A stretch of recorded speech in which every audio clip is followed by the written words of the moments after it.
বাবা, আমাদের গ্রামের মসজিদটা কত সুন্দর। হ্যাঁ বাবা, এই মসজিদই আমাদের ইবাদতের জায়গা।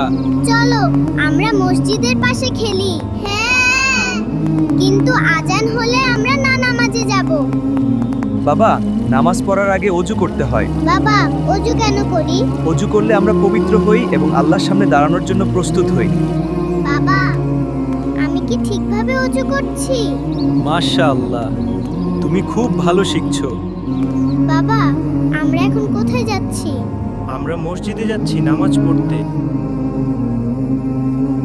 বাচ্চারা, আজ আমরা কুরআনের একটি সুন্দর আয়াত শিখব। আল্লাহু আকবার।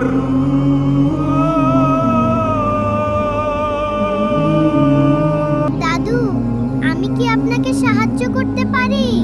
ধন্যবাদ বাবা, তুমি খুব ভালো ছেলে। চলো বাবা, এখন আমরা নামাজ পড়ব। জি বাবা।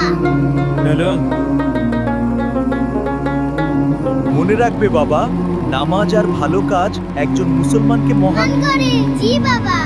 আমি সব সময় নামাজ পড়ব।